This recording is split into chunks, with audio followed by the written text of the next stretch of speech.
Dirt roads to rock crawling, two-buck chuck to screaming eagle, moonshine to 50-year-old single malt. We talk about it all here on Wheelin' Wine and Whiskey with your hosts, Jason and Chris. Welcome to the Wheeling Wine and Whiskey Podcast, episode 270. Hello, Chris. 270. Hey, how you doing, Jason? I actually have a reference to 270. Oh, you do? Yeah. So a lot of people probably don't know this, but I'm kind of an outdoors person, and we all are because we wheel and we camp and we enjoy the wonderful outdoors. But that all started from me being a Boy Scout. That's okay. Right. I was a Boy Scout back in Connecticut, and the troop, our troop number was Troop 270. So there you go. Wow, that was a little bit of a reach, but you got there. Okay, I got it. I was like, how is this going to compare? Okay, 270. Boy Scout, Troop 270.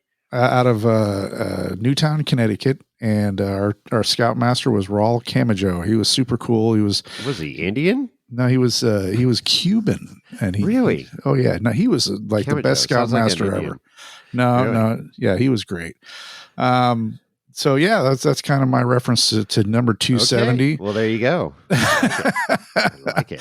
As we keep marching forward through summer 2024, and hopefully people have been enjoying the great outdoors, camping and wheeling, and enjoying adult beverages, responsibly, of course.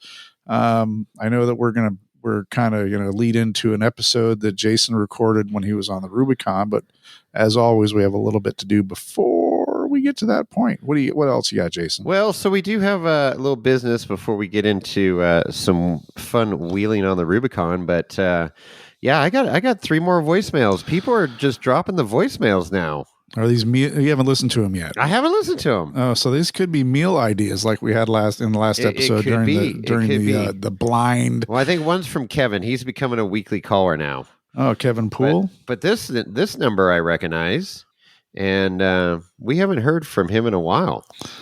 You ready? I don't know. Maybe let her rip. No, this is gonna be good. This is our good friend Dave.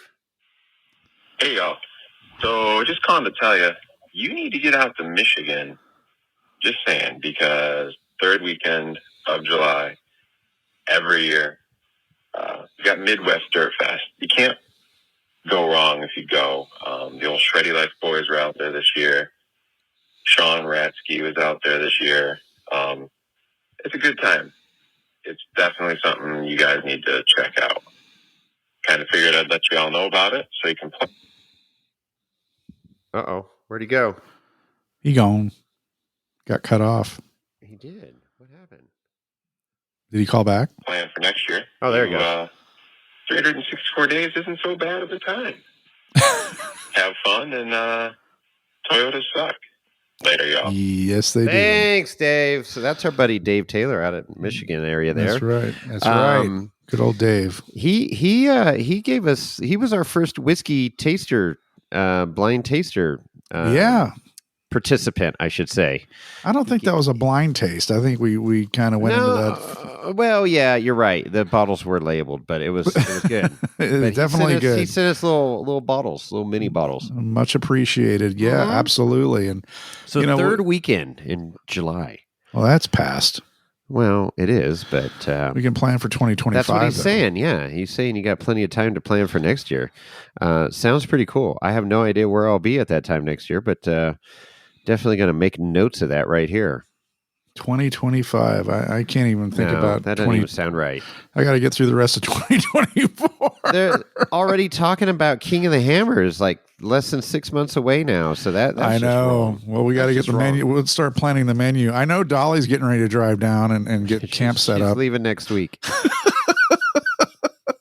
She said 6 weeks wasn't early enough. We're doing 6 months. Fuck. She's gonna be like she'll have a post off a mailbox set up. Oh yeah, yeah, for sure. All right, Dave. Well, thanks for that. That does sound like a cool event. Yeah. All right. Sure. Let's see. Here's our buddy Kevin Poole. Oh, good. Kevin calling in again. He's not going to say Toyota suck because he has a Toyota, but they thanks, do. Dave, for saying that. Chris, Kevin again. Hey, Well, just a note, my Toyota. I do drive a Toyota. It Oh, identifies as a Toyota, but you check under the skirt, there's not much Toyota left. Kind of like the new world nowadays. You never know what you're going to get. Anywho, Like a box of I'm heading off to chocolates. Jeeper Jamboree tomorrow. I'm going to be riding the wrong seat of a TJ. I'm getting some of these acronyms correct with Jeep things. Yeah. I do own a JKU. Yeah, JKU. Hey, can you guys explain? Because I get lost. There's CJ, TJ, YJ, XJ, and there's probably a whole bunch of more acronyms for all these different Jeeps. Can you guys explain what the difference is since this is a Jeep podcast? Because I just learned that I'll be in a TJ. I thought it was a CJ I was driving in tomorrow. But anyway, you guys can explain that a little more. Like, they're all Jeeps. I don't know. I don't get it. Anyway, if you guys can explain that, that'd be awesome. Thanks. And Toyota suck. We'll do it. And Toyota suck. Oh, he didn't say it. Damn it. He didn't say it. Well, He did. So we can do a little bit of an education on Jeep names and titles and initials or whatever you want to call it. You own a CJ5, right? Well, right, but I want to back up. He said this is a Jeep podcast. This isn't necessarily a Jeep podcast. We just don't like Toyota's podcast. That's right. We're non-denominational except when it comes to Toyotas. Right, and Dodges. But anyways, no, it's Wheel and Wine and Whiskey Campfire Talk here. So, so CJ stands for Civilian Jeep. Mm-hmm. That's the first ones that came out after the CJ 3B and 3A and MB, Willys, whatever. CJ those are the 2A. Right. So those are kind of the originals, the OG. The OG CJs. And then after the CJ, then of course you got some lawsuits, and I think what's that guy that Nader, Ralph Nader, and the gang. Yeah, that's with the whole rollover BS with CJs because they were short wheelbase, narrow track and all that stuff. So they decided to create the YJ, which has been called the Yuppie Jeep or whatever, and the Barbie Jeep. And that's right, Yuppie. But that was a square headlight rig, right? And I own a YJ. I love my YJ. I think the platform's AKA solid. Barbie Jeeps. It's still leaf sprung like the CJs were. And it's 4.0. You can get a 4-liter 6-cylinder engine, or they came with a 4-cylinder, which you should steer clear of. Although that 4-cylinder engine is bulletproof, just gutless. That's the shroud that Tyler needs for his cooling problems. You ever open the hood on a 4-cylinder YJ? Oh, I know. It's got that giant shroud is like, it looks like a jet engine. It's like super deep because there's half an engine under the hood. It reminds me of those shop coolers, you see. It does. It looks like one of those evaporative shop coolers. Yes, it's exactly what it looks like. So you can get a 4-cylinder, 6-cylinder, automatic or manual, and some of them you had AC, which was amazing. So right. But they're still leaf sprung, but they were wider and they were safer, and but they still can be built into very capable rigs. And I like the platform. I like it a lot. Simple, very highly desirable platform back in the day because of the engine. The drivetrain absolutely was there, and stronger frame and all that good stuff. And that went from 87 to 1995, and I own a 95, so I own the last of the last year of those vehicles. And then they went to the TJ, which was basically the same engine, same drivetrain, but it was coil springs. Same 2-door setup and whatnot. You can get a 4-liter 6-cylinder engine or a 4-cylinder.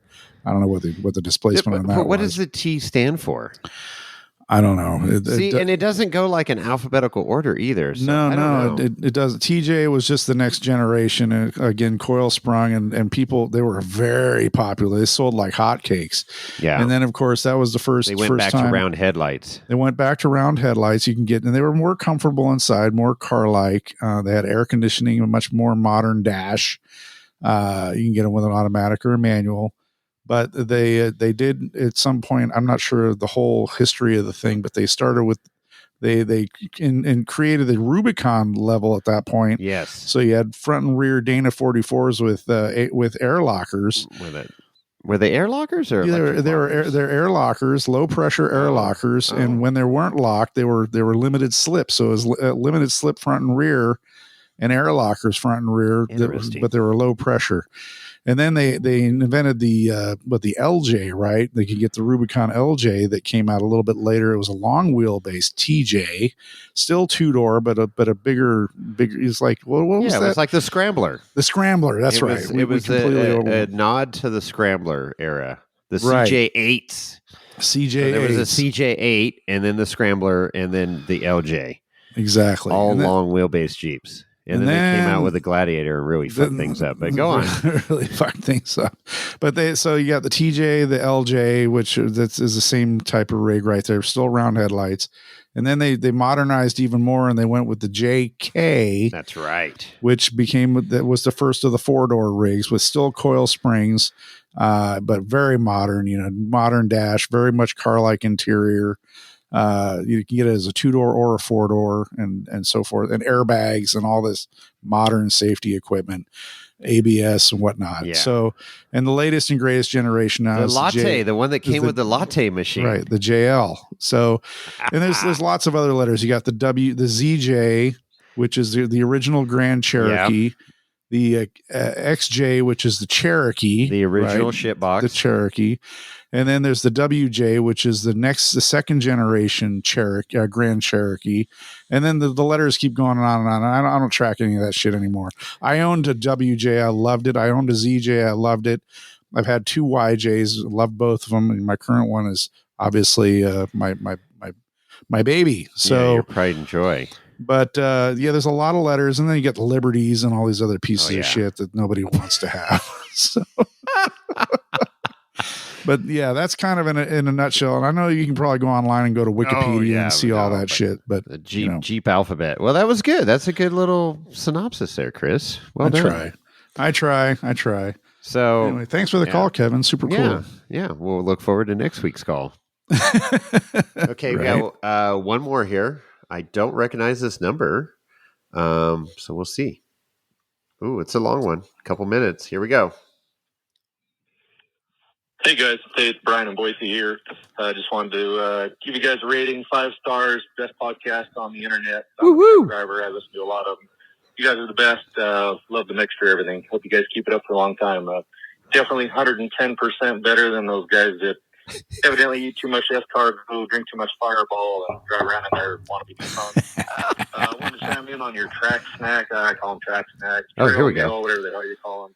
I want to chime in on that. We're pretty simple up here. You guys must be high class with your pinkies out, your collars up when you're out wheeling and everything. We're simple up here in Idaho.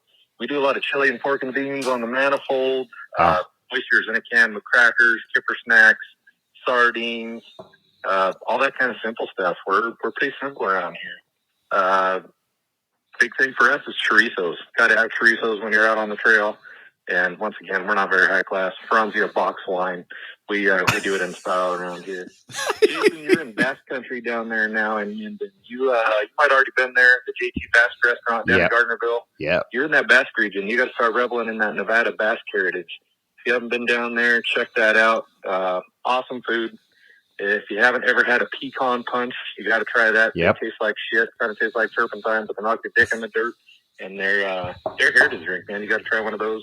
The other one's called the Cali Mocho. You're probably familiar with those two. Red wine and Coca-Cola 50-50.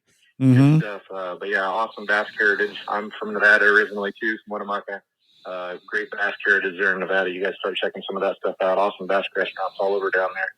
And then just want to know if you guys have ever had any of our Idaho wines and whiskeys. We got an awesome wine region up here in Sunny Slope outside of Marsing. Some of the wines we like up here, well, my wife, she's a wino, but Houston Vineyards chicken dinner wine. They make a chicken dinner red and a chicken dinner white. That's some awesome stuff. Seriously? And, Koenig whiskey. They make a regular American whiskey and a rye Koenig 7 Devils. That stuff's awesome. But anyway, guys, awesome podcast, 5 stars. Keep up the good work. I hope you guys keep doing it for many more years, and keep on jeeping. Thanks, guys. Awesome. Cool. Thank you very much, Brian. Cool. That's a good one, boy. There's a lot to unpack here. Yeah, there is. So, first of all, thanks for the #1 rating of Off-Road Podcasts. We appreciate that. Thanks for listening. And then the Basque, yes, the Basque thing. I've been to JT Basque. I've been to all. I shouldn't say all, but most of the Basque restaurants here in the Valley. It was enlightening to me. I knew about JT Basque for a long time. And then there's a place called the Country Club. So if you ever make it back to Nevada, let me take you to the Country Club because, oh my God, that is great food. I ate at JT Basque a couple weeks ago. I was not that impressed. The bar's great. Love the bar there. Mm-hmm. And you're right, the pecan punch tastes like turpentine. But Georgia is the bartender at the Country Club, and she makes the best pecan punch, which is still not that good, but it's not her fault of her own. It's just a mixture of alcohol. It doesn't sound. It should. Those are things that shouldn't go together. It really, yeah. They're just. It's not. It's kind of one of those things. When in Rome, you got to do it. But you do one. But yeah. Good Basque food. The chorizo, we talked about this in a previous podcast here. This Villa Basque restaurant I discovered that I was told about. Best chorizo ever, hands down. Oh, so really? Good. It is the it is the go-to chorizo now for us and our group. And I ate breakfast there the last couple weeks. It was outstanding. They have a chorizo enchilada breakfast that's stacked. Oh my God, it's so good. Anyways, I'm hungry now. Right. What else do you say? Okay. And then Boise wine. I gotta say I've had some Idaho wine before, but I can't recall. I don't recognize that name. The chicken dinner, winter chicken dinner, chicken dinner, and chicken dinner, white and red. Koenig. I've heard of that whiskey before. I'm pretty sure I've had it, but I don't remember anything about it. So I need to retry that. Maybe send us a little sniglet of that in the mail. There you go. You asked, not me. We'll do a little blind tasting again, or just a tasting, but just a little tasting. Yeah, absolutely. We're always open for tasting. But that's cool, man. Yeah, he's got a lot of windshield time, so I'm glad we can entertain you for a few miles down the road at least. Hell yeah! I think it's interesting too because the Basque restaurant, the whole Basque thing. Reno. I remember it's been quite a few years, but there was a period of time where the state superintendent's meeting was in Reno. This is way back. Ago.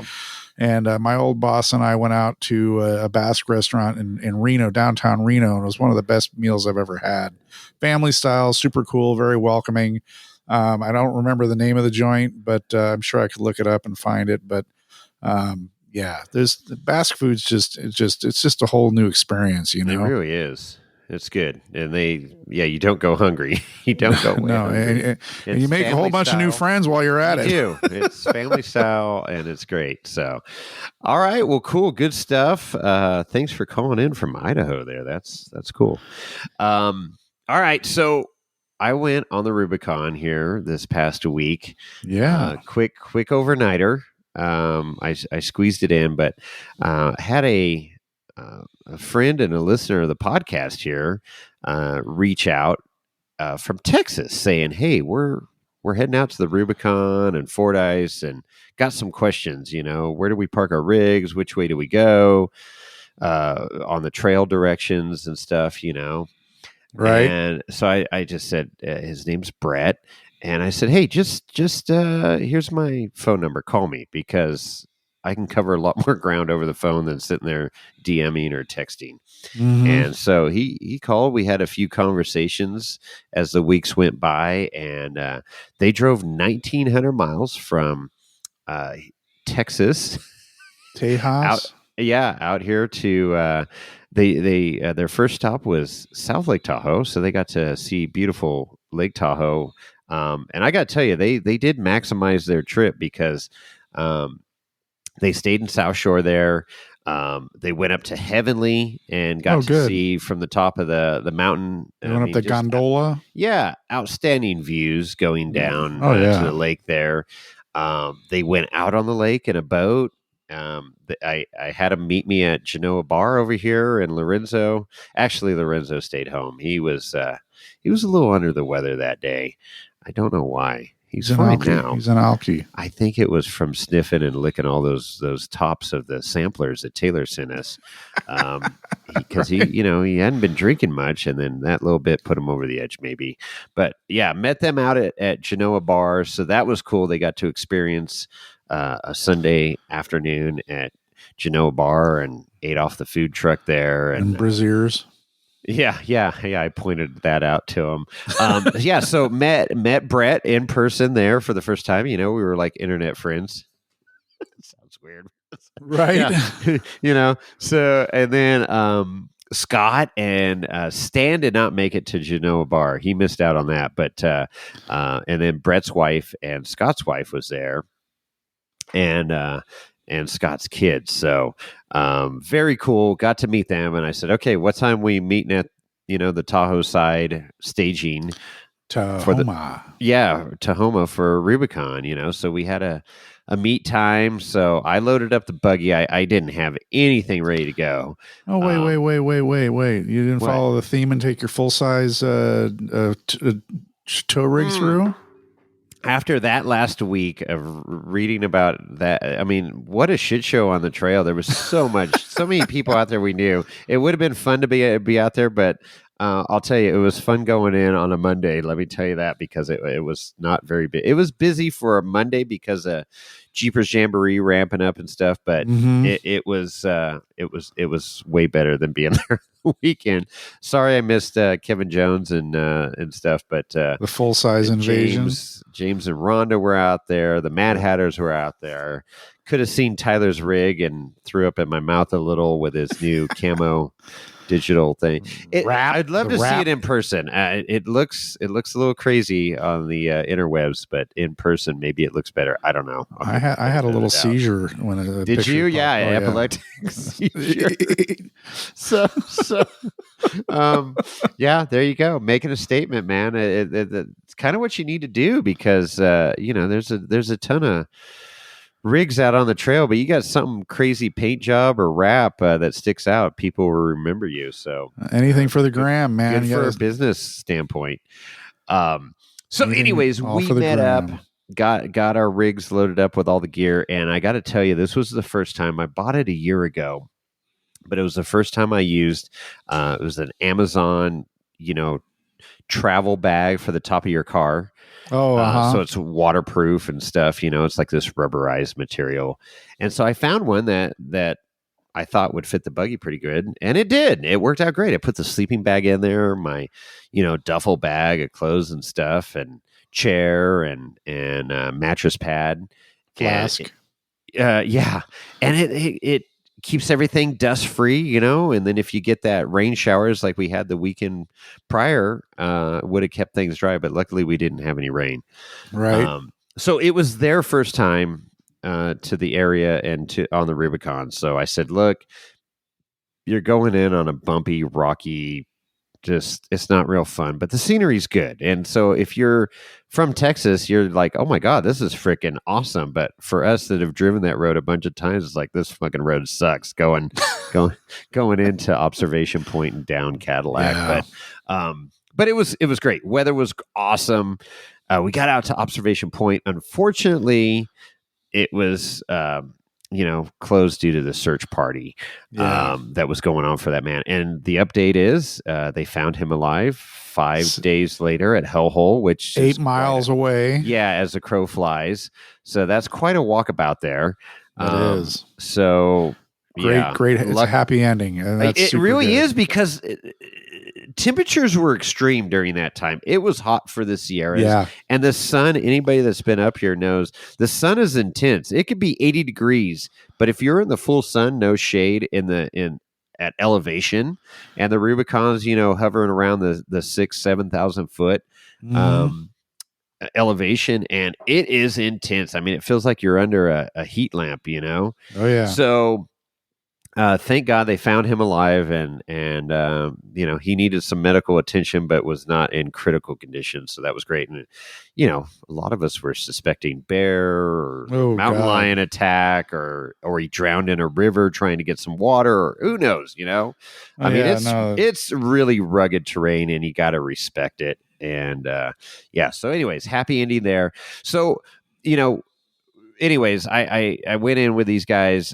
It's so much fun just seeing it through their eyes. Never been on the trail before, but we recorded at Buck Island that night, and let's get into that, because we're getting a little lengthy here, and it is a good hearing their stories and their first time Rubicon experiences. Let's roll it. All right. All right. We are here on the Rubicon Trail at Buck Island with some special guests that we went wheeling today. And we're going to get the inside, behind the scenes of what it's like driving out from Texas to go do the Rubicon Trail. So, without further ado, let's introduce everybody here around this pseudo campfire lantern underneath a Amazon paddleboard, giving off a romantic glow. Ultra. All right, so Brett, introduce yourself and welcome to the podcast. Jason, thanks for having us. Thanks for being here. Thanks for being our most fantastic tour guide for the day, and we're just stoked to be here. My name is Brett Becker from Katy, Texas. First time out on the Rubicon, 1,900 miles, 28 hours, 3 days of driving to get here, and it's so far been just every bit as epic as we've ever expected it to be. Unfreaking believable. So let's just get this out of the way. So you just randomly messaged me on IG and go like, "Hey, we're doing the Rubicon. You got any tips and tricks?" And that's how this all evolved. And that's the cool thing about our community. And it's like, I love it. And here we are. We're out on the. I said, "Hey, you know what? Those dates work for me. I'll see you out on the Rubicon." And here we are. How sweet is that you said that you answered and that, hey, here we are. I answer every IG. Some I don't want to, but no, they're all good. But no, it's cool. And so, who'd you bring out here with you? You got quite the clan here from Texas. It's a great crew. We've been wheeling together for a long time. For me, since 2008 or so. But I brought my amazing wife, Rain, and my buddies Scott and Stan, and Scott's family are all out here with us from the greater Houston area. Right on. Okay, who has the mic? Scott, you have mic? Yeah, I'm here. Just so they know the voice, like who is Scott, right? Stan, go ahead and say hello and welcome to the podcast. Hey, thanks for having us. I'm Stan McMurray out of League City, just south of Houston. So I put a few more miles on the truck than these guys getting here, but it all worked out. This is my second trip out on the Rubicon. I came back in 2017. I actually borrowed my buddy's Jeep to come out here. You got a rental. I do. It's a loaner. And you drove it like a rental. I didn't drive it any different than Nico did. There you go. Thanks. What's the nickname? Sorry, what's the nickname for that Jeep? Oh, we call it the Rusty Turtle. The Rusty Turtle. That story will come out here shortly. That's a great story. Turns out it's not just the driver. That's good. Ladies, want to introduce yourself, or you want to remain silent and not held accountable for anything that happens tonight? Okay, no, they're not. They're just gonna silent partners tonight. There you go. That's perfect. Perfect. That's good. Good support right there. All right, so here we are. We're at Buck Island, and those that listen to this podcast that have been on the Rubicon know how special this trail is, and Buck Island's an iconic spot. Several iconic spots on this trail. We're on a Monday night, and this is, July, towards the end of July. We're right in between Jeep Jamboree and Jeepers Jamboree that's coming up. Supposedly, there was supposed to be a bunch of side-by-sides out on the trail today. We saw a handful, but we saw a lot of people. It's pretty damn active out here right now. And we had a little shenanigans in camp earlier, which is great. But so let's start out. Brett, talk about your rig and how it evolved from your daily driver to Rubicon ready Slayer. So what I've got is a 1981 Jeep J20 pickup truck that used to be my grandfather's, actually. So it was it's too cool. That's cool. It was a truck that we had at our lake house, kind of northeast of Houston, all growing up. Went there as a kid numerous times. It's like some of my fondest memories of growing up was out there, and the Jeep was always there. And we'd have it to go drag a boat down to the lake, go launch a boat at the lake, the whole nine. And then one weekend, me and some buddies went duck hunting, and we launched the boat. I sunk the Jeep.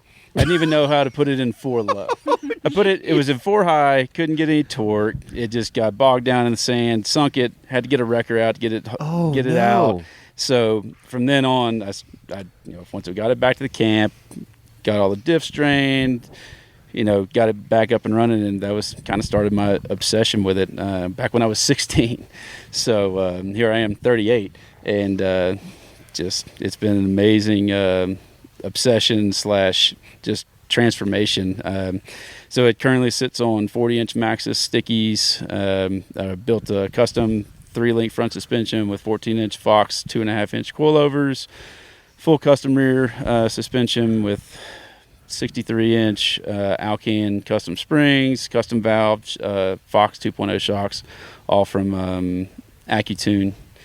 It's got a 5.3 LS out of an 04 Yukon with a 4L60 and a MP241C, full custom drive lines, Ford Dana 60 front from a 79 F350, chromoly shafts, stacked, some old ass 1-ton GM rear diff that I haven't done anything to. But it works.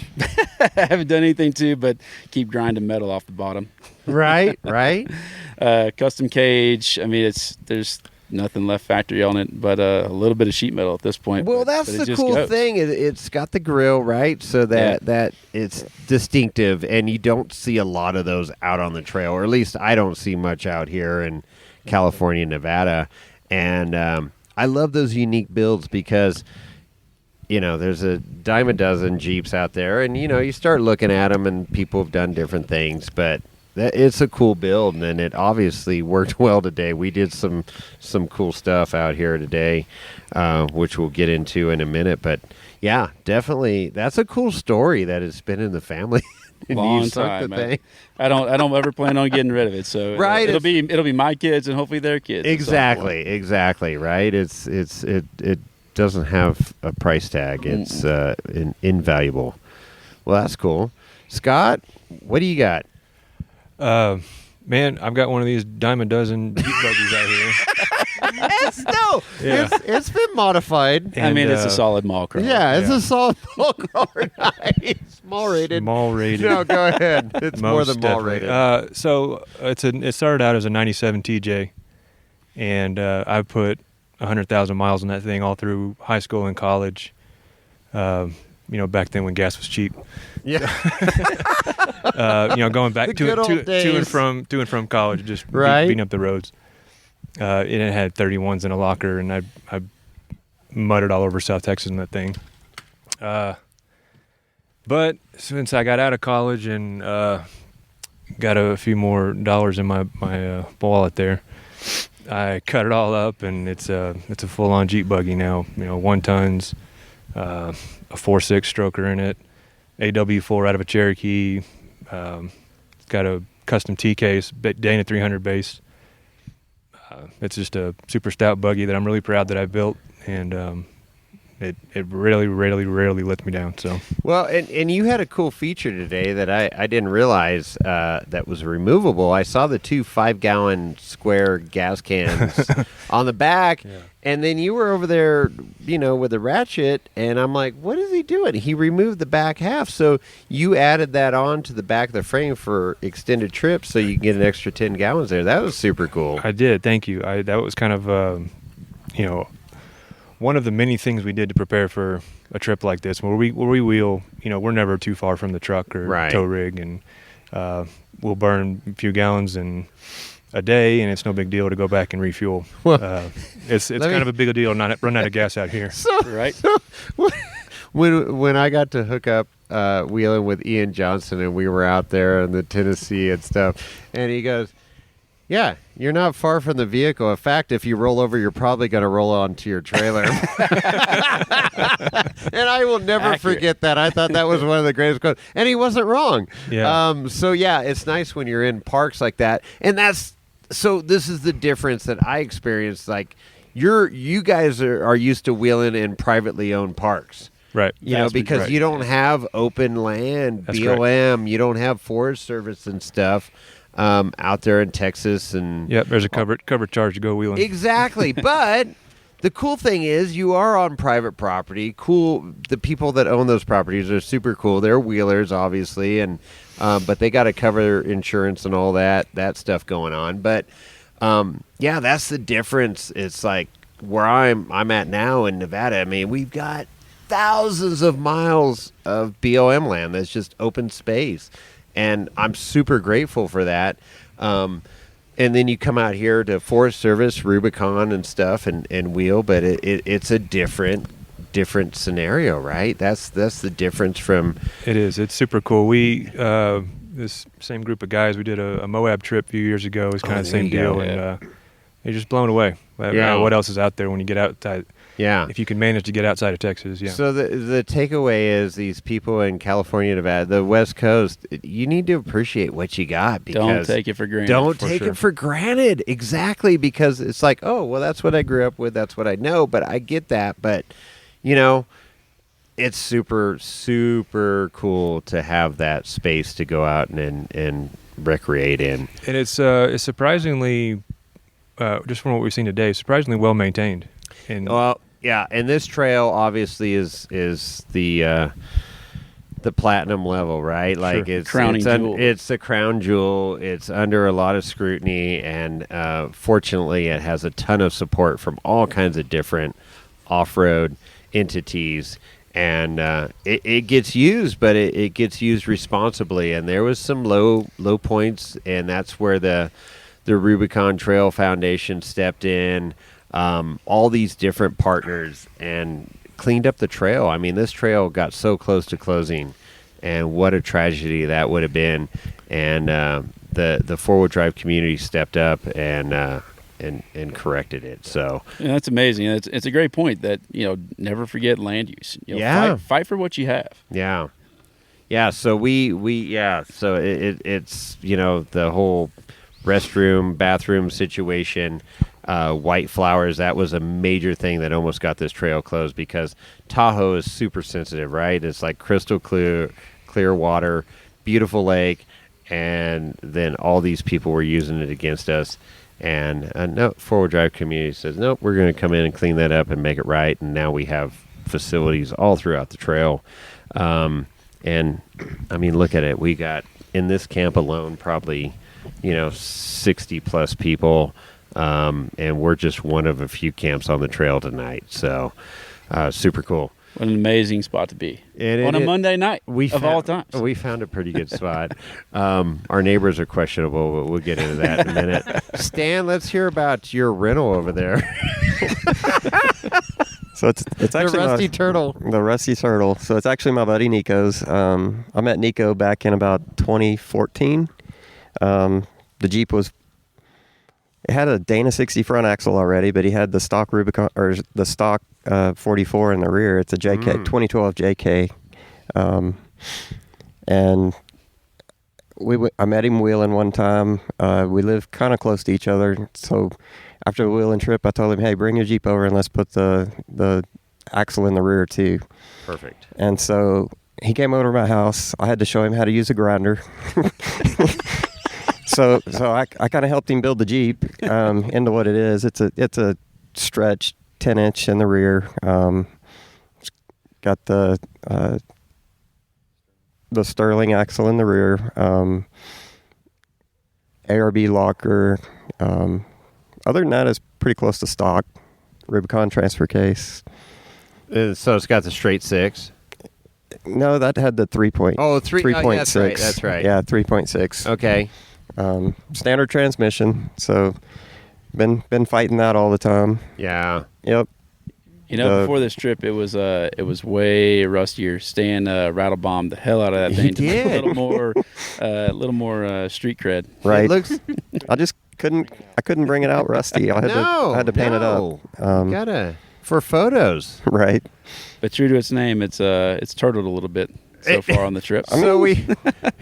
So when we did the the old sluice, we saw the turtle action going on, but we'll get on that in a minute. So what is your trail rig, though? So you didn't bring your trail rig out here, Stan. No. You got a pretty badass buggy at home. I kind of traded in my Jeep in days for a Jesse Haynes trail chassis. There you go. So it's portals and just a purpose-built, rig that's really made for extreme rock crawling.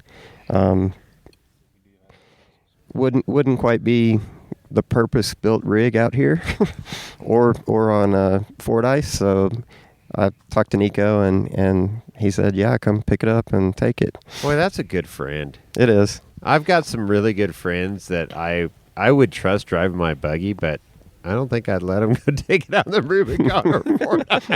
Well, I think since Stan built half of it. Well, that's it, right? Right? He has some ownership That's into right. it, and he knows this is the key. Is like if I loaned anything to somebody, I know they're going to be able to fix it if they break That's it, right? So that's the key right there. That's it. Okay, well that's cool. All right, let's get into our day. So let's back up to yesterday. We met at Genoa Bar, the oldest bar in Nevada. Oldest bar in Nevada. Stan wasn't there. Apparently, he had a hot date or something. I don't know, but He won't tell us. He won't tell us about it either. Scott Don't ask, don't tell. Family, were there. So I met you guys at Genoa Bar, and so we were texting and stuff back and forth. And I go, okay, well, if you're in South Shore Tahoe, you got to come over the hill. Just short 20-minute drive to Genoa Bar, which is the oldest bar in Nevada. What'd you think of that? I don't want to cut in, but you said hill. That's a mountain. That's a mountain. massive mountain. Okay. That's not just a hill. Yeah, we had to go over twice. I so. forgot you're Flatlander. You are Man. true Flatlanders. Look, whenever we pulled up to this thing from the Minden side, I was like, my God, we got to drive over that to get up into Tahoe? Come on. This thing looked just imposing. Could you imagine that when it's icy roads? Not at all. That's I what we wouldn't do it at all. drive. I drive That's that in the winter all the time. That's wild. Yeah. What yeah, an it's like an incredible ice race. It's a rink. beautiful drive. But It man, is was beautiful. just a little stressful. Yeah. Oh, well, you should try it with snow and ice. No, I'm okay. So what'd you think of Genoa Bar? It's fantastic. That whole little town, just even that little bit that we saw was excellent. Right? Yeah, just Well, you pretty cool. much saw it all. That's about the town right there. Look both ways down the street, and that's it. Right? That's Right. pretty much it. Lots of history, just a cool little bar. The I don't know why it stuck out to me, but the mirror that's Yeah. encrusted with diamonds. Yeah, diamonds from Glasgow, Yeah. Scotland, brought over in covered wagons. That's Yeah. just amazing that it made it there. And it it's made still it there, right? Can you imagine? pretty Because impressive. the roads weren't as smooth as they no. are now. Well, California roads suck, but anyways, yeah. There's a ton of history there. It's just a cool little spot, and yeah. So met you guys up there, and then you said, okay, we're hitting the trail tomorrow morning, and here we are. So we met up on the Tahoe side, Tahoma. The McKinley Rubicon entrance, formerly called. And everybody gathered up, packed their rigs down, and we headed out on that fun road. And I warned you yesterday at Genoa, I go, this is like head-sized boulders, just annoying. It's beautiful. You're going to see some scenery you haven't seen before, the lily pond and stuff, but it just goes on and on and on. And you're like, are we on the trail yet? Well, technically, yes, you are on the trail, but it just sucks that end of it. Also, of the lots trail. of nuisance rocks. But yeah, Nuisance rocks. Even backing up before that, just the drive over from South Lake Tahoe. yeah. We hadn't even been past South Lake Tahoe. So driving over to Tahoma itself, coming up to Emerald Bay, like we talked about the other day. Absolutely. Just following Yeah, the coastline of spectacular. Tahoe, and then you make a corner, and then you're riding this spine up over the top. The road I warned falls you away about that on yesterday. both sides. It's just incredible, Absolutely incredible gorgeous. drive. Absolutely gorgeous. It's just such a beautiful part of the country I've never experienced before, and just so many good things to say about it. Well, welcome to the Sierras. Yeah, that's what I fell in love with years ago. Winter, summer, fall, spring. It's incredible up here. And to get to, experience the Rubicon is extra special. And This is an hour and a half from your house. well, that's it. And that's the silly thing. And I pinch myself, and I've been on this trail several times, and I always appreciate it, but it's always fun bringing newbies out here that have never seen it before, and it reinvigorates me because you're like, oh my God, this is awesome, and this and it was just fun watching you come up a section of the trail and you had this shit-eating grin on your face, like, oh, this is great, and it's not going to go away. I can appreciate it, right? And you guys travel a long ways, 1,900 miles to be here, and it's just that much more special. So it's been worth every minute. Yeah. As far as new experiences, and you touched on it a second ago, but packing down a rig. Yeah. How about that? Was it enjoyable watching me struggle with packing down my rig this morning? Because that was intense. Well, I had to do the same thing. We all had to pack our rigs, but yeah, it's always fun. Because I love base camping out of my Lance camper. I mean, we set up a killer kitchen. You got your truck, trailer, everything's there. Home base is there. And then you go out and wheel with nothing in your rig but an ice chest and a few tools. That's what we're used to. And that's what I'm used to, too. But when you do, Rubicon, Barrett, Fordyce, you got to pack for the day. Yeah. And be prepared. And it's like, On top of that, I have my wonderful family here with me, so I'm having to pack for 4 of us. Yeah, exactly. Yeah. So you got a family of 4, which is a lot of extra gear. And so my suspension is normally pretty dialed.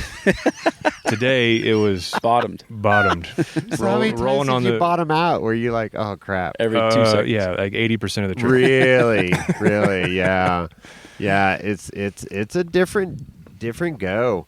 But you made it. We did. It was no blood, no foul. Drive accordingly, and it makes that's it, right? And so we had a good pace. We left the staging area around 11? 11 o'clock. Yeah, around 11 o'clock.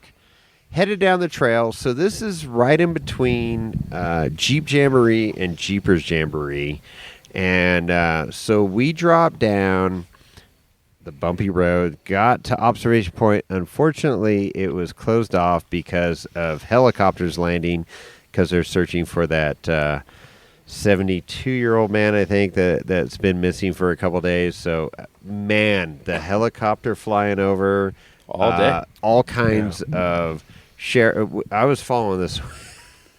I got to say this right now. So there's 2 sheriff rigs in side-by-sides going in, and I'm right behind them, and I'm keeping like a 4-car distance between them because they're sheriffs.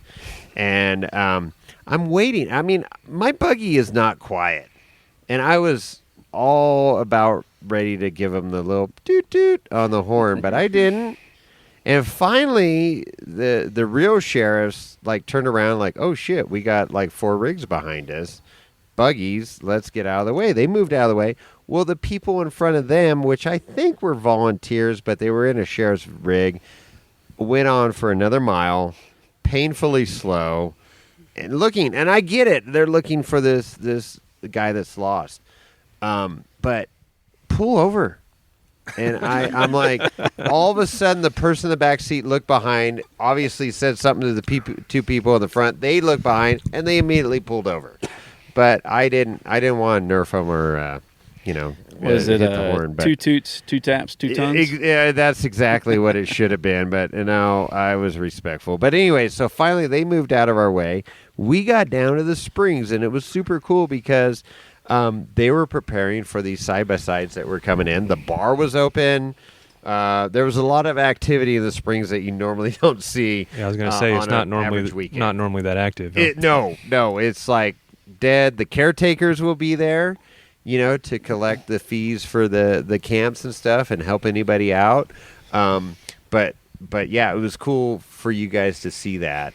So what'd you think? What'd you think of the springs? Man, what a sweet spot. It just, you roll in, you've got desert, or not desert necessarily, but just Tahoe forest, granite, gravel everywhere. Yeah, and then yeah. You roll in, it's just beautiful grass. You got the bar. Waterfalls. Waterfalls. It's just such a surreal experience. And then to be able to buy a beer.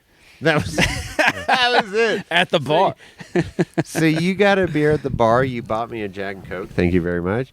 And it was just cool to be able to see that. I showed you the river there, the little, area where everybody, the people that cook dinners and all the meals, where they camp. It's a setup. It's a cool setup, and it's evolved over the years. I mean, Yeah. more and more buildings and every year that gets better and better. It's they got a pizza oven now. Oh, wow. I mean, it's insane. And a fire pit, man. Yeah. That fire pit was epic. Well, yeah, I wish we could have experienced that. Well, I wish you guys could experience it next Saturday because that's Jeepers Jamboree, and it is. They put on a show. They literally put on a show. And the meals and everything are incredible, but it's cool to roll in with our crew at our pace, and at least you guys got to see the springs a little more lively than the normal, Nah, for sure. Got to drive across the bridge, which so that's epic bridge crossing. That was it. Yeah. So I'm like, okay, so I drove across the bridge real quick, got out so I could take some photos, and then you were sending the wives out to get photos, and it's one of those things, right? I mean, it's my kids were like, well, Daddy, why are you getting so excited about a bridge? Because it's iconic. I know you don't get it yet, but you will. It is the iconic Been bridge of watching the this Rubicon. bridge for the last 20 years. Exactly. And to be here in person, it's just what an experience. Right? And then to it was see as it, cool and as it's I thought it would be too. Wow, right? Then we headed up, the big sluice. And so what did you guys think of that? That was like we had some good rock crawling prior to that, but then the big sluice is like, okay. That was the first good crawling. Yeah, right? The first good rocks of the consistent, trip. like rock, big boulder, rock. Holy crap, 2 big boulders I got to drive between. We have some wheeling that's similar that we go to a lot in various places in Oklahoma. Okay. Where they have just kind of washed out, or just creeks where it's all boulder lined, and that's kind of what I thought it was similar to, but not without having these amazing pine trees on both sides of you, and just kind of huge. I don't know how many just times kind of like blanketing you in this trail. It's pretty neat. I don't know how many times we mentioned today when Rain and I were driving past just the giant trees. Yeah. Like we don't have trees near this size back in Texas, right, or Oklahoma, or any of the other places that we will around there. It's just phenomenal. It's pretty cool, and if you look straight up, you can see a lot of stars right now. Yeah, they're starting to come out real nice. Yeah. But yeah, no, good crawling all the way up through Big Sluice. It was just great. Yeah. So then we pop out of the sluice there to the martini tree, and then we were real close to Buck, and then you start seeing the lake. And then we cruised along, and we ran into a little bit of traffic, and then dropped into Buck Island. And there was a few camps up there, and I said, hey, let's go across the dam and see what the other area looks like. And I was surprised how many people were camped down below the dam. Yeah, there's quite a few here for a Monday, more than I thought there would be. There's a lot of people here. Yeah. Exactly. Wide variety of rigs. We've got our Latte, JL, rigs, and then we've got hardcore rock buggies and having their headlight contest over there. I'm waiting for a car alarm to go off here shortly. But anyways, and then our neighbors ended up being super cool. Bernie and Spencer putting on quite a show for us. A rig stacking contest. Yeah. Pretty sweet. Playing some cat and mouse, seeing how many times we can roll over. So I recognized his rig from Hollister, and I go, I know you. I don't know your name. And he goes, Bernie. And I go, oh, my God, yeah, Bernie. Okay, great. And then so he goes, oh, we're going to go play cat and mouse. And I go, what the hell's that? And he goes, oh, we're going to just see who can, drive on top of each other. I go, oh, well, here we go. Let me fill up my bourbon glass and watch this shit show go down. And sure enough, that's what went down. It was a great dinner show. It was a dinner and a show. It was. Way better than YouTube or anything else. And let's just say they had a good time, and we had a good time watching them. But and they cleared out some mosquitoes. They did. A little rollover and a little oil smoke. It's all good. Okay, so let's back up. I got a little ahead of ourselves here. So we got to camp. We got a nice campsite in the shade, just past the dam. And I said, okay, everybody get their camp set up. And, the old sluice is right up the road. And everybody's like, I'm in. So we got set up, and then we headed over to the old sluice, which is just minutes away from here. So what did you guys think of the old sluice? Because that is the true Rubicon Trail right there, in my opinion. That's exactly what I was coming for. Yeah. Yeah. It was just solid boulder crawling. It was every bit as good as I was hoping it to be. It was just a lot of fun. Crawling, but then you've got this excellent mountain view over the right side there. And, right. Buck Island in the lower distance, and just super iconic. And as you see those black and white photos of wagons going up and down. Right. Right. And you just can't imagine it. But hey, and then you think about the Cadillacs that they used to drive out here. Right. yeah. But that wall, when we were in that section, it's like from this direction, it's like a quarter of the way through, and it's just that sheer granite wall. It's just every time I drive through there, I'm like, this is freaking awesome. It's amazing. I may have tweaked a mirror going through it. Yeah, you get off camber in there, it catches your attention. What do you think, Stan, driving that rental through there? You're pretty quiet over there. Well, I mean, I just kind of beat on the rental a little bit in there. Made it through, though. Massage the trail a little bit. Massage the trail a little bit. Yeah, whatever it takes. I mean, it's a sticky tires. Yep, I've got the Nitto 40-inch Nittos on there, not the 39 crawlers that we normally run, but with some road driving that I was going to have to do on this trip, I wanted to take the Nittos. They did pretty good. Yeah. No, you did great. You were following me up on the first half of the trail, and I kept looking back, and you were right there. I'm like, okay, I'm going to keep going. As long as I see somebody in my mirror, I'm going to keep going. And I was like, crap, okay. And then we got like almost halfway through, and through that hard section, I pulled over to get some photos and videos of everybody, and then you went ahead, so you took the lead. And then, man, there was two rocks that just were not situated right for your wheelbase. They were not working. They were very poorly placed. Those Nittos just weren't really holding the line I was trying to hit. So we had to do some trail rearrange. We did. It was a bad situation, and I was just like, oh crap. I mean, there was and you tried every freaking possible line. I didn't give up. I mean, I was not stopping. I was going to keep going until y'all said, let's move a rock. Well, that was it. So I was like, here was my thought process. I'm like, okay, this is day one of their 5-6 day wheeling trip. I'm like, don't fucking grenade a drive shaft or a U-joint right now on this stupid rock. And you were giving it hell. It was fun to watch, but I'm like, okay, we got to stop this before something goes south and we're wrenching on shit. I was really waiting for somebody to call it. I wasn't going to do it.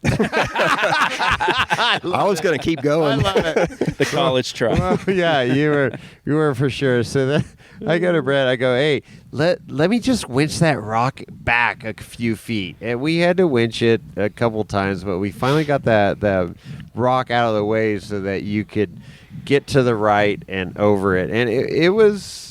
Yeah, that's what needed to happen there. That rock, I guarantee, screwed up a lot of people here recently. And that's the thing about rock crawling out here on the Rubicon or any of these trails out in Northern California. We got this granite, and it's pretty good traction. Can be a little slick at times, but the rocks move.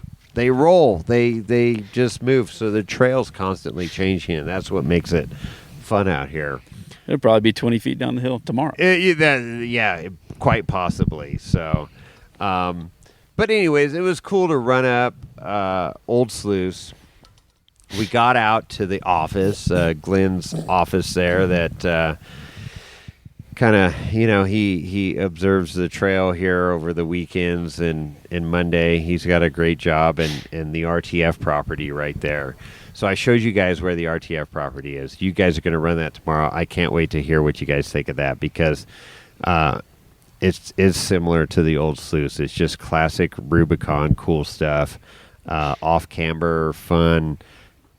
makes you think. It keeps you on your toes. It's not like a mundane just we're going over rocks. So I'm definitely looking forward to that. Yeah. I didn't get to hit that in 2017. So exactly. It wasn't. It's going to be all new to me. 2017, I'm looking forward to No, it. I don't think so. So that's cool.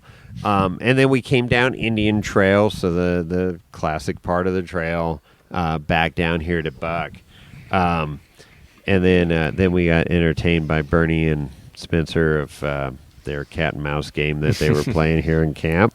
They said they ran RTF today and said it was pretty great. So Yeah, looking and forward that's to it. And and you look at their rigs, so obviously they're very well set up, and They could take a rollover for sure. yes, they can take a rollover as we witnessed. So, it just gives you an idea of what it's not crazy, but it's just a really good, solid loop.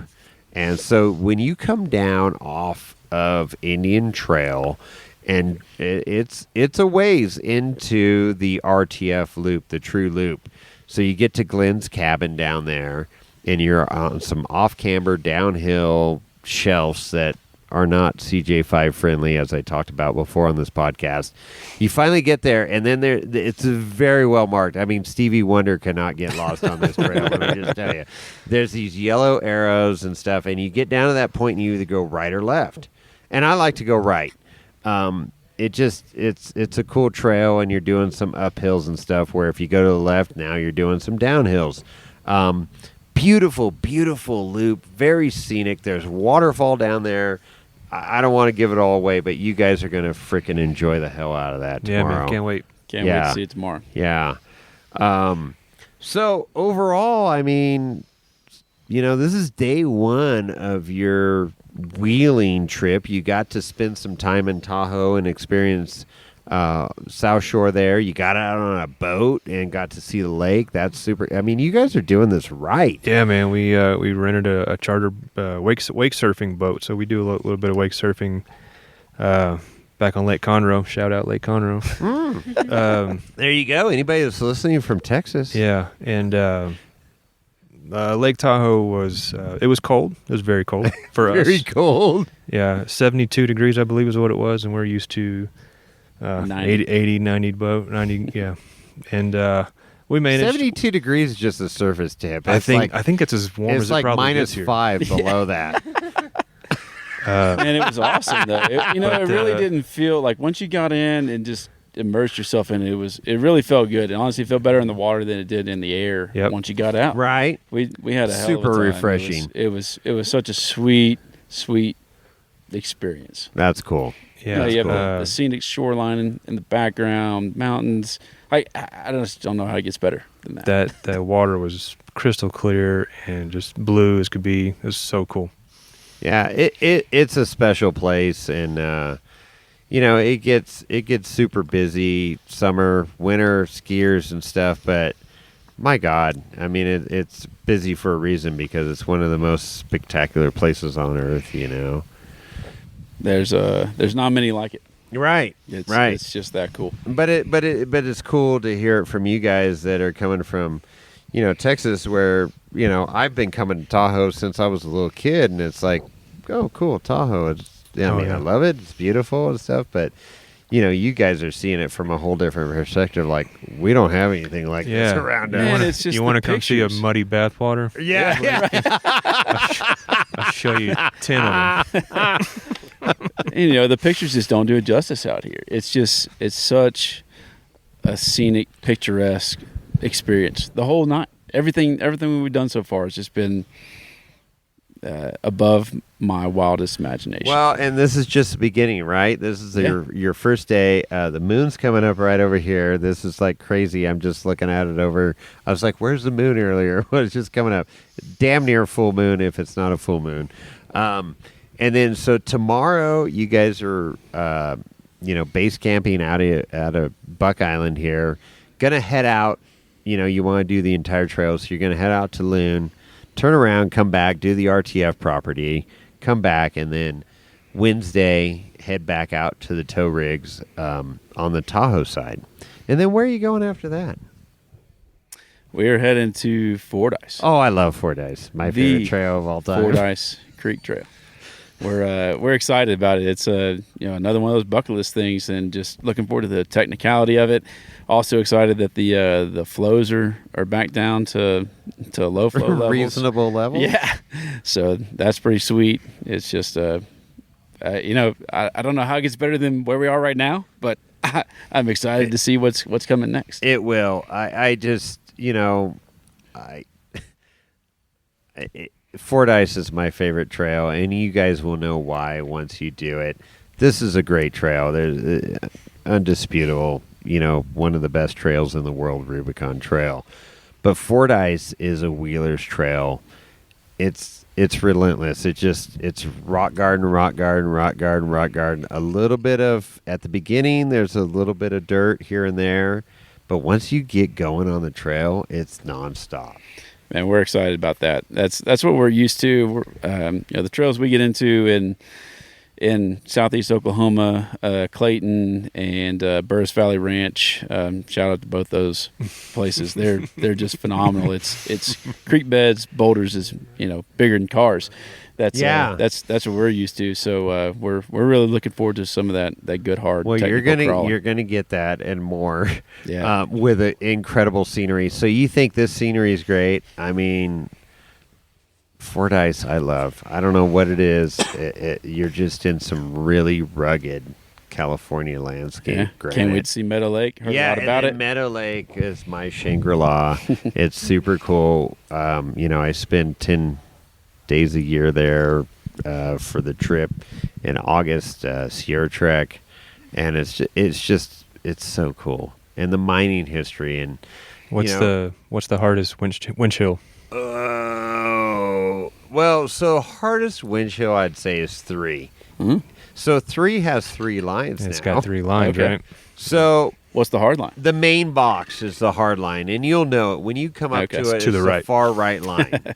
It's the main trail, and there's this damn flat freaking big ass boulder in the middle that's just catches everything. The pillow line, which I'm sure you guys have watched some YouTube videos, you come up like halfway through the box and make a hard left, and it's a wall, and highly recommend it. But it's not for the faint of heart. And then so now there's to the left of that line is like the new trail, and then the far left is a crazy wall. Which I haven't been able to conquer, and I flipped over damn near backwards on that thing. So at least you gave it hell. Pick your poison. But 3 is definitely number 1. Windshield 1 is my all-time favorite, though. Windshield 1 is a long windshield, and it's a gradual rocky climb. I mean, basically what we did on the old sluice today, but it gets steeper and steeper and steeper, and as you get towards the very end, it's this V notch that you got to straddle and go straight up. And the traction's good. People make it. It's not like this impossible climb, but it's a good freaking wind chill. And it's super, super scenic, super cool. But that's my favorite section. But the trail, after you do wind chill 1, is like consistently good. And then it really gets your attention right before wind chill 3. There's a good little, just come out of this little river and it gets your attention. And then wind chill 3, wind chill 3.5. Oh, there's half. Wind chill 4 and wind chill 5. And you're like, holy crap, are we done yet? Because when you get done with wind chill 5, you're going to have a sense of accomplishment. It's like, holy crap. And then the mining history there. I mean, there's a mine at the top, right? You look and you come up to the top of Windshield 5 and look down to the right. There's the Excelsior mine right there. Can't miss it. Stevie Wonder can see it. It's a fucking huge hole in the ground to your right. Can't miss it. And then you'll end up at Meadow Lake 15 minutes later, and you're going to be like, holy crap, this was awesome. So it's an open mine shaft? It is an open mine shaft there. Wow. Brett, do you remember that open mine shaft we found in Caballo, New Mexico? I sure do. Man, that was sweet. And the bats. And the bats. A home to about 2,000 bats. Yeah. We And I shimmied in there and we ran out. I wish I was available to take you guys through that trail, because I know a lot of the history and I know some of the mines that aren't like visible. Oh, yeah. When you get into camp, and there's just some cool stuff up there. But you guys will be blown away with the trail, and then when you get into camp. And be sure to look up Matt and Diane. They are the camp hosts there. Okay. Super cool people. Tell them Jason sent you. You'll probably get a shitty campsite, but no, you'll be good. They're great people, and maybe they can show you around a little bit too. So, unbelievable. You guys are just. This is just the beginning of a killer, rock crawling experience here. And What a great day one. yeah, I mean, you guys really did have, and we had I Fantastic. knock on the freaking paddleboard here, but no brakes. It was a cool, chill day. Got to do some of the world class rock crawling out here, and we're sitting at camp in, I don't know, I'm going to say 68-degree weather right now. Yeah. Cooling off Perfect. nicely. Got Yeah. to refresh ourselves in the lake. Exactly. Got to go swim in Buck Island. Enjoying some stars now. Yeah. Phenomenal. So we can't end this podcast before we talk about this whiskey you guys brought Ooh, here. it's So, good. do you know It's about good. it? Can you talk about This is, this? Do I need to shed some light on this? This 'Cause is this is Texas right here. This is the Garrison Brothers single barrel barrel select from Total Wine and More, and it's actually my wife and I went and visited this distillery when we were out in the area a few months ago. They hand dip, hand label each individual bottle, and it's just phenomenal bourbon, and What's the proof on that bad boy? 94 proof. Yeah, And 94. So it's so there's actually some history to the Yeah. 94 proof. I wish I could remember more about it, but the guy that started Garrison Brothers Bourbon, he visited all the big distilleries in Tennessee and Kentucky, and just those were his mentors. And that was the 94 proof is like a throwback to okay. thanks for the lessons and the history and the learning, and that's his contribution to them, is to keep most of his bourbon at 94 proof, other than the few that he has that are above that. But That's lots cool. of his bourbons are 94 proof. It's a very approachable bourbon. It's got some depth of flavor. I was calling it a wheat at the beginning because it's just like super flavorful.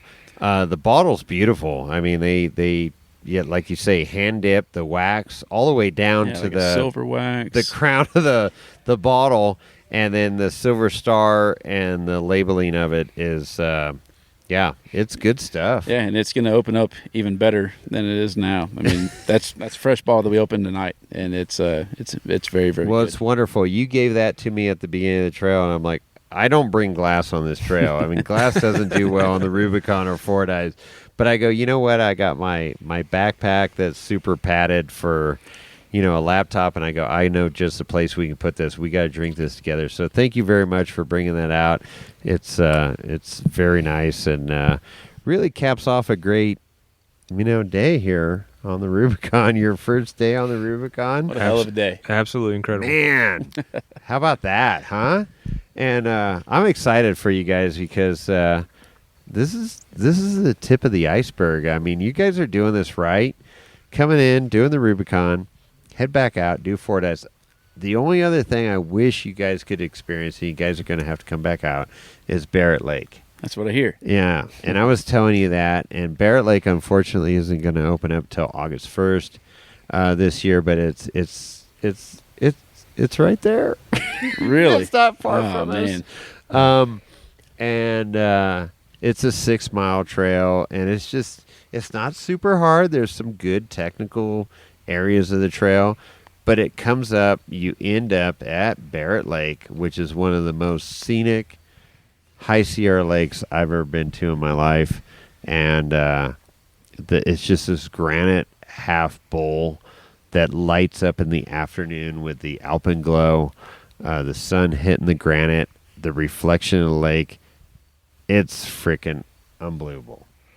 I hear you describe it. I just don't know how it gets better than where we are now at Pelican Island. But that's just amazing that it's better than that. You got to take my word for it. I love that you talk it up and tell us that we can't go there. Yeah, I know, right? Right? Like, it's so good and it's right there, but you can't get there. You can't get there from here. Well, it just means that you guys have to come back out. Man, it may be a while before I do that drive again. Right. That's a haul, man. I drove 1,000 miles last Monday, Tuesday. Down to Southern California. I mean, that's a haul. And you guys did 1,900 miles. Look, dude, first day we drove from Houston, Texas to Gallup, New Mexico. That's 900. Which, if you don't know, is 900-something miles and like 17 hours on the road. That is a haul, It's a long-ass day. There had to be some complaining going on in those trucks. I think it was more excitement to get out here really? than Okay. anything. That's what drove us. That's why we're here. It was worth it. God, I'm glad we did it. Insane. What a hell of a drive. 900 miles in a day. I think I could do 600 and be okay, but anything above that, no. Well, that put the next 2 days pretty mellow. Right? Yeah, like, you guys did 400 each the next 2 days. Yeah, so. you talked about that, and that was a good call, but man. And you guys all drive Fords, right? Oh, yeah. Well, we don't like to break down, so that's why we don't drive Dodges. Yeah, they do us right on That's right. all these cross country So there trips. you go. So those of you out there thinking about buying a new truck, you need to get a Ford if you're going to do some long hauling. No, that's great. Not one Dodge owner in this group. I love it. We know better. Dodges and Toyotas. Welcome to the podcast. So, anything else you guys want to throw out there? This is your show, so. No, Jason, like I said, thanks for answering the DM. I couldn't. We wouldn't be here. We'd be here anyways. Well, you'd be here, but I wouldn't be here. We wouldn't have the fantastic tour guide that we've had for today. But I'd also like to thank myself and my amazing wife for working so damn hard and making money so that we can get out here and enjoy this. It is. So, it is one of those. Yeah. I'll say the wheeling out here is incredible. We have something somewhat similar in Texas, kind of west to central West Texas. Shout out to K2 and Wolf Caves, where instead of the granite is white out here, we have pink granite in Texas. And we have trees out there. Traction's unbelievable. So if anybody that doesn't want to go all the way to the Rubicon, maybe they're on the East Coast, take a stop in West Texas. Okay. Find those places. There's in the middle. What's that? A competition out there in November. Texas Top Gun Shootout. That's right. Check that out. It's pretty sweet. They do some Wee Rock out there. Also, Wee Rock. Cool, So cool you spot. guys are used to just throttle out there, No, not necessarily. No? It depends. Super technical It depends on where crawling. we go. So we hit Hot Springs, and if it's Hot wet, Springs is throttle. it's it was full Springs is throttle tough. assault. I've been there. in December. I don't know. Hot Springs is throttle. I broke a U joint and just kept going for half the trip with a broken U joint. Yeah. But, it's just when it's wet, you just got to go. Yeah, you got to go. But there's That's like no, marble. These, Like yeah, polished it's marble quartz. You know, sorry, I'm kind of a rock guy. Kind of a rock guy. It's my profession. And the Texas pink granite is it's unbelievable. Are you want- geologist? No, I'm in the oil field, but I deal with rocks. But yeah, you understand earth and Lots rocks. of drilling. Lots of drilling. Yeah. Okay. That can go several different Yeah, so I mean the Sierra white granite. Well, we've got the Texas pink granite. It's the same type material, just pink instead of white. Well, yeah, blue. They call it blue granite out okay. here too. I don't know why it doesn't look blue to me. But No, it's white as could be. yeah, And gorgeous. right? No, geology, good stuff. The more you know. The more you know. Stan, what do you think? You're pretty quiet over there with your rental. Well, I don't have a mic either. It's great out here. Like I said, I came in 2017. I wanted to come back. I couldn't pass up a trip with two of my good buddies that we've been wheeling for almost 20 years together. That's cool. It's been quite a while. What a ride. Yep. So what changes have you seen from the last time you've been in this trail? Because this is your second time on the trail, and it evolves. Yeah. I mean, actually like it better now in the summer. My last trip was at the end of September. Okay. It was way too cold to get in the water. Yeah. We're actually getting the full Rubicon experience out here this trip. That's cool. I get in the water, taking the paddleboard out. That was pretty fun. And that, how'd you feel about the trail? Feel about the same? Harder? Yeah, I mean, less hard? trail seems about the same. Same to me. It's it's like you said, the rocks move around, but it's still challenging. There. Still there. You still have to be able to drive. Not moving them too far. Right? They're Right. not like moving off the trail. They're just moving up or down the trail. Yeah. Yep. Yeah. Looking forward to seeing the rest of it tomorrow. It's so cool. One of the most unique experiences of today was getting caught in the rotor wash of that helicopter. Oh my gosh. Man, just what a right dust at the storm. top, right at the top of Old Sluice. That's right. And that helicopter flew over, and I go, God, that it couldn't guy's have been low. 40 foot off the deck. I was waving at him, It and was he close. was waving back. And I'm like, okay, cool. And I knew I was in the cone, right? Like right above me. And I knew I was good, and then I knew it was going to turn to shit, and it turned to shit in a hurry. Oh, my God, the dust storm that ensued after they flew over us. Oh, boy. His name was Jeff. I could see his name tag. So true. It was so close. It was so close. I mean, I almost see the whites of his eyes. it was cool. It was cool. But man, what a crazy experience here. And this, I hope they find him alive. My God. Yeah, no We're doubt. going on day 3 here tomorrow, and but just a surreal, experience, and all with the observation point closed, and all these search and rescue out here, and activity, and it's like, damn. But yeah.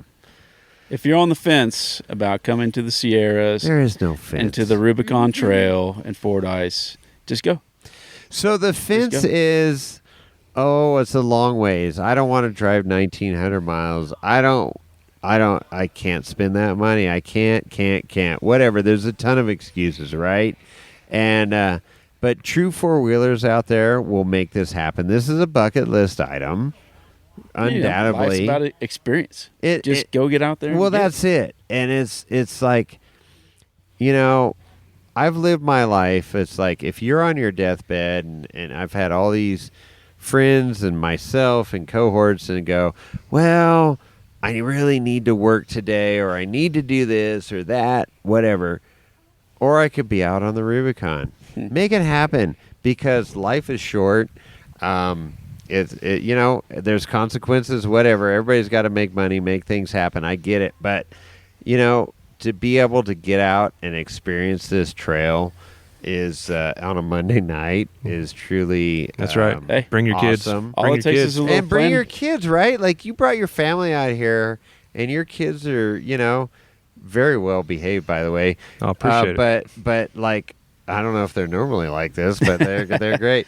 They're awesome kids. But yeah, I mean, they're going to remember this their entire lives and go, that was pretty freaking cool. I hope so. And I guarantee you're going to do it again with them, and hopefully they'll be driving this trail in the future. And My daughter's going to drive tomorrow. right. So it's one of There you those legacy things, and that's the cool thing. I mean, it's just the history of this trail, and to be able to experience it.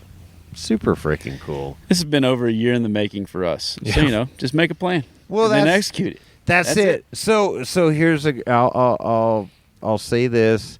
One of my good friends, Tommy, his dad just passed away, but he always said, "You got the talking part done." Right? Like, everybody talks about, I'm going to do this, I want to do that, I'm going to build this, I'm going to do that. Well, you got the talking part done. Now go do it. That's it. And that's the bottom line. Go out there and freaking do it, experience it, because when you're on your freaking deathbed, I guarantee you're, when somebody goes, well, do you regret going on the Rubicon on Monday night? Fuck no, I don't. Never. So, right? No one ever said that. Absolutely. Never. So, awesome trip, guys. thank you for letting me tag along. It's been fun. Unfortunately, I gotta head out in the morning, but it's been a wonderful experience meeting you guys, and glad. I mean, how crazy is this? Stupid little podcast talking out there. You guys listen, and you reach out, and then here we are on the Rubicon together. So Here we are. it's a pretty What a great freaking cool deal.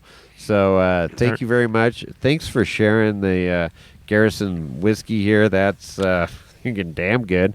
Gonna pour another little sniglet into my glass here. Hell yeah. And we're gonna wrap this thing up. Any final thoughts? When your buddy says, "Hey, you want to go to the Rubicon?" Just say yeah. You just say yes. Just say yes. Just say yes. Very well said. All right. With that, we're out. Well, there you go. Newbies on the Rubicon. Well, not newbie wheelers, but Not newbie wheelers. They set up rigs.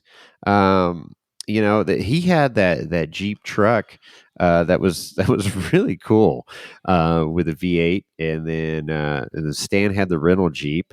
He's got a Jesse Haynes buggy that he talked about there on Portals, but he wants something a little bit more friendly on the road and stuff for their travels. So that was cool. Yeah, and then Scott's Jeep, he it was his Jeep he grew up with and modified it for the family, and everybody did great. I mean, it was nice to go in and you never know. You get you've been wheeling for years, and you go out with people you haven't been out with before, and then they got you don't know what rigs, but they obviously had set up rigs. But you go and say, and then it could be a really long day if they're on like 31s and one locker or something, right? But that wasn't the case here. These guys knew how to wheel, and I had an absolute ball. And I was sitting there on the trail waiting for them at the top of Old Sluice. I'm sorry, Big Sluice, and you got the martini tree up there and stuff. It's just kind of an iconic point on the trail, and it's a flat area, and it's, just great views up there looking across the Sierras. And I'm like, this is fucking wild. I was just like, how grateful for this podcast and be able to meet people and go wheel, because without it, never would have met them. They would have had no reason to reach out for some random dude in Minden, Nevada, to ask about the Rubicon. So pretty freaking cool. We've met a lot of people and talked to a lot of people, and people that have become our friends over this absolutely 5+ year journey that we never would have met without the podcast. So no, it's great. And then people calling in here and stuff and making their day while they're doing their job. That's pretty freaking cool. So anyways, it was a little reflection moment that I had, and then I said, hey, I brought the recording equipment, because some people are shy and don't want. No, they were all into it. Brett was like, hell yeah, let's do it. And so he brought this Garrison Brothers whiskey single barrel from Texas. There, that's one of their main staples there, and it's a beautiful bottle. And, it's got a star on it, I see. Garrison Brothers. So Texas Star. I'm bringing that to Sierra Trek for you, Chris, so you can, have a taster or four, and we can enjoy that bottle. No, it's good. It's good. What's the proof on that? It's 47, so it's 94. So it's very approachable. It's damn good. It's damn good. But I won't give away too much. I'll just say leather bound books in there. No, you won't get you. I actually get a little cinnamon off that one, if I remember right. I'm going to try a little sniglet again right now, just to refresh my memory. All right, fine. Rub my nose in it. There you go. All right. Well, a couple more weeks and we'll be at Sierra Trek. That's a good segue, right? Are we done talking about that event? Yeah, no. So it was a great trip. Thanks. And I guess the moral of the story is, don't be afraid to reach out. We don't bite. And if one of us or both of us can be available to give you some information and maybe even go on a trail with you, that, hey, That was a freaking blast, man. I really enjoyed that. I ended up driving out by myself. So I will finish it up with that because, we're huge advocates, and with the safety clinic and stuff, do not wheel alone. You just don't know what could happen, right? I mean, yeah, heaven forbid you have a rollover and you're pinned in your vehicle and you can't get out, and if nobody's around, there's a lot of backups that we have. We got the ham radio. Rubicon is so well covered with the ham. I've got the Garmin InReach that's right within. I mean, it's on the buggy. I had it right next to me, so hopefully I would have been able to reach that. Stuff like that. But anyways, that was in the back of my mind because I'm old and I try to practice what I preach. But I'm like, dude, I've been on this trail 100 times. Well, that's Jeepers Jamboree's going on. Search and rescues out there, for God's sake, scouring the area looking for a guy. I'm like, it's well populated. I ended up leaving camp at like 8:00 in the morning, and I passed 5 groups going out, and then got to the springs. I got to the springs. So from Buck Island to the springs, I got there in like 20 something minutes. Wow. And I wasn't like hauling ass, but I was just at a good clip, and I was by myself, so I didn't have to wait for anybody. I wasn't stopping to sightsee or anything. I came up on one group that left Buck Island right before me, and I was like, damn it. I think it was like 8 rigs, but they were all hung up on the section getting out of Buck Island, where there's all kinds of different routes to take, and they were on the kind of the medium line.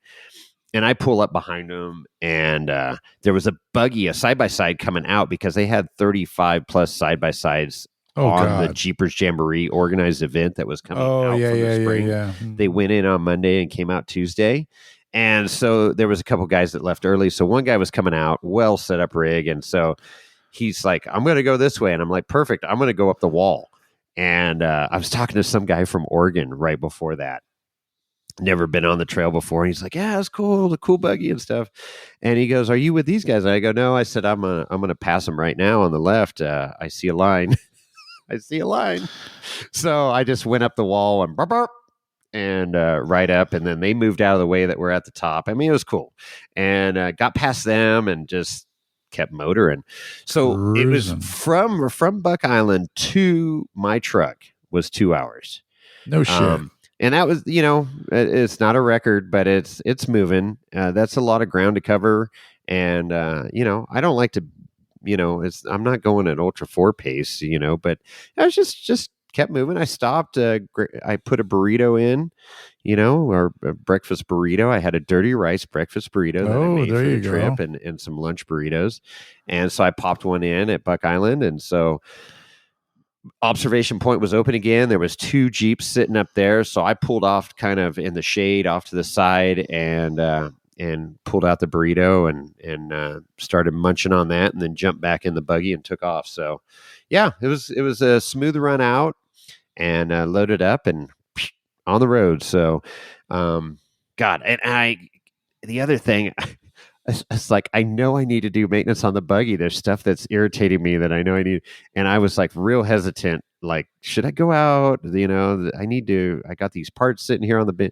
Oh, fuck. We sent it. And that thing's so damn reliable. It's so good.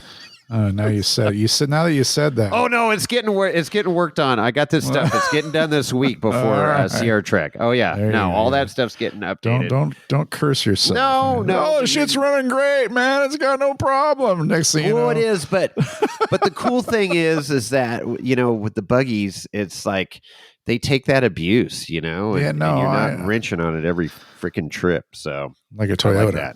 I like that. Right. So anyways, that was my update of my ride out. Well, that's cool. Saw a bunch of search and rescue, and again, we talked to a lot of those guys. Glad to hear that the gentleman was found safe and sound, and he's back with his family, and that's great. Happy ending. Good stuff. Happy ending. Well, good. I'm sorry I missed that trip. I would have loved to have met those guys, but obviously I had to be at work sometimes. Right. So, in the meantime, I know we don't talk about work on the show, but we do. But anyway, we have in the past. There's a lot going on. Obviously, you alluded to Sierra Trek a little bit ago. Yeah, Sierra Trek is right around the corner. It's the 8th, 9th, 10th, and 11th, I believe it is. Correct. And if you haven't registered for Sierra Trek, you need to register.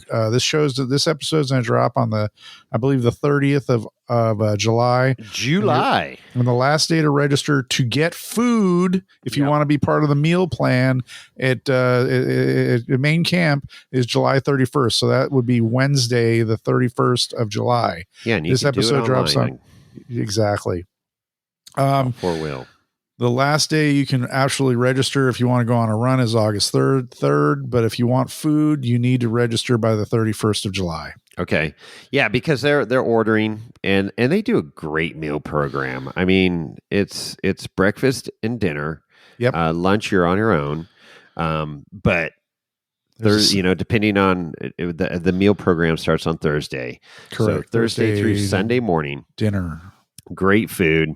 And it's a lot of fun, just hanging out in camp, and they get people through the buffet line quick, and got tables set up out there in the meadow, and it's fun. I mean, you can make new acquaintances, and bring your beverages of choice, and of course, there's they got the bar going most of the day, and they have the snack bar also where you can get. So if you don't bring any food at all, you can grab a burger, a hot dog, or chili or whatever. Yeah, snack bar is open. If you should pay to be a participant, but there is a snack bar there in the bar, and you go and you gotta get Trek bucks because they don't accept cash at those locations. So you go to the bank, get your Trek bucks, and then they'll happily take your money, and you can help out that way as well. But great event. And if you're on the fence, just DM me. I'll push you over the other side.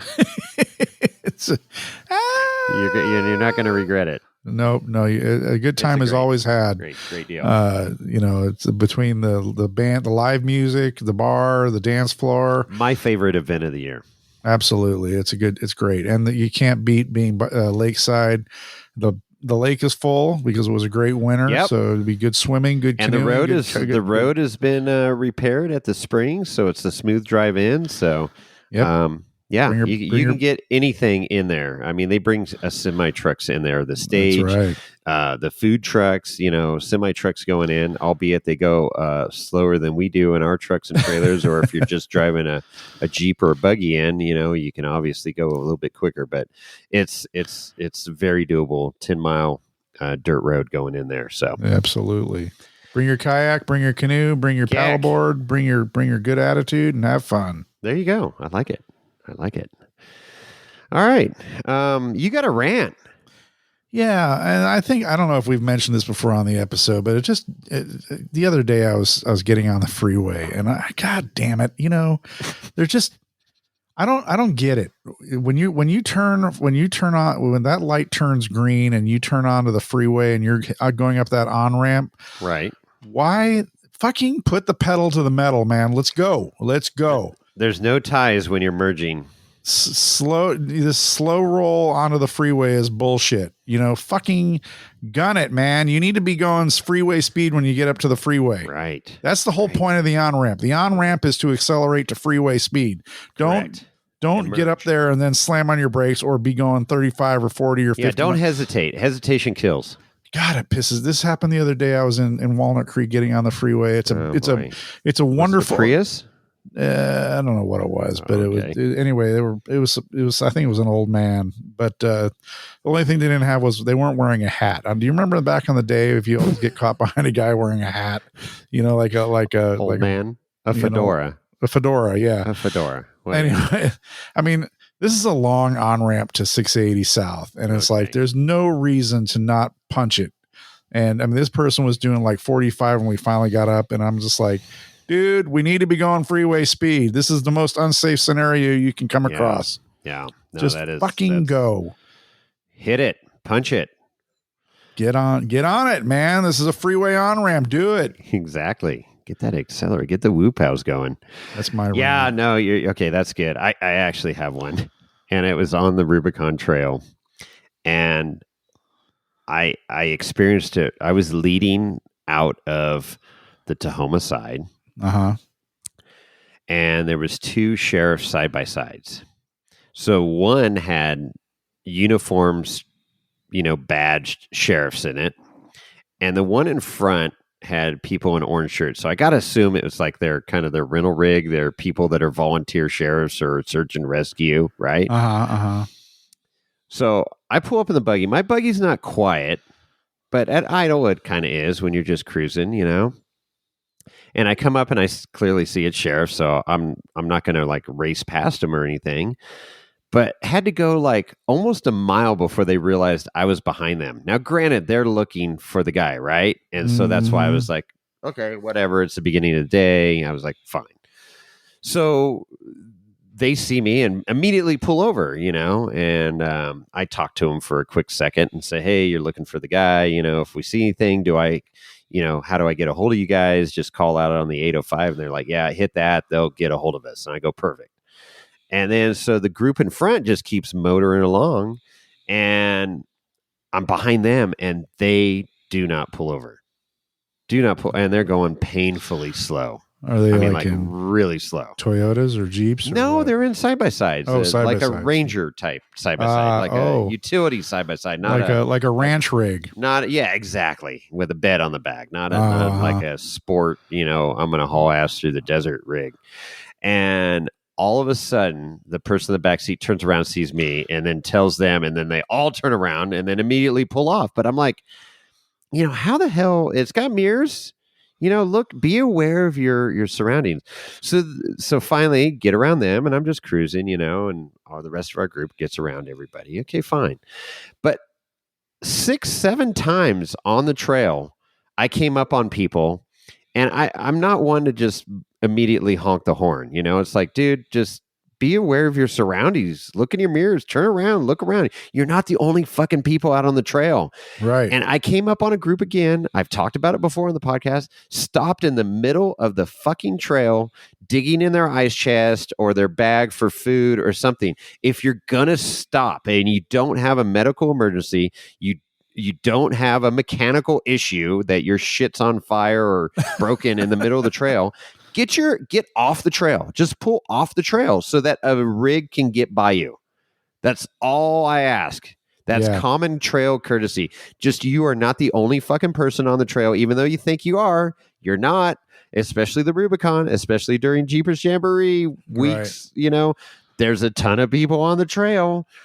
And, you know, I'm just, it's a pet peeve. Just pay attention. And I get it. Somebody's faster than you. You want to be out front dust free, but let that guy or gal pass you and move on with their day. Everybody's got somewhere to go. You're not the most important person on the trail as you think you are. Get the fuck off the trail, especially if you're going for a food or a beverage. Do you know who I am? No, it's just, and I wasn't hauling ass. I was not hauling ass at all. I could have gone a lot faster. But I was just cruising, right? You just cruise, but you're on 43s and you're just going at a good clip, you know? Yeah. And you know, I get it. You know, the Rubicon has all different types of vehicles out there, but dude, be fucking courteous. But if you're broken in the trail, that's one thing. And I'm going to stop and I'm going to help you or help you get you off the trail or something. But just don't stop in the middle of the damn trail and look in your fucking mirrors. Situational awareness. We've talked about it over and over and over again. Garrison's good. Oh, is it? Well, don't be a dick. Lorenzo likes it. I'm sure he does. Yeah, I was there last really week. Likes it. You didn't have it last week. It's actually weedy. It's a wheatie. It's wheat. I don't know if it is a wheat, but I'd love to know what their mash bill is. I'm gonna find out. All right. Oh, it's got a little QR code to scan. Okay, we'll find out, but I'm saving. I'm not going to have any more until CR Trek. I will bring it to CR Trek for you. I look forward to that. Compliments of Brett. Thank you, Brett. Thanks for reaching out, too. That was a great trip and really enjoyed it. And they went on to the Fordyce Creek Trail and did all of Fordyce up to Meadow Lake and came out Meadow Lake. Yeah, they had a great trip. And then they got to see Yosemite, too. So he's been sending me photos, but I haven't talked to him. I want to. They got their money's worth. They did the full NorCal, Northern Nevada tour. Perfect. That's awesome. I'm happy for him. That's great. Let's see what else. So we've got I just need to do our PSA. This is Fire season is upon us, and it's rolling and rocking and rolling. And the park fire is absolutely out of control up there near Chico. Last I heard, watching the news earlier tonight, it was at 360,000 plus acres, which is bigger than the city of Los Angeles. Yep. And that's, I mean, imagine I wouldn't be heartbroken if Los Angeles burned, but did I say that with my outside voice? That was your outside voice. I can't say that I would be either. No, hey, losing a home in a fire fucking sucks, dude. No, for sure.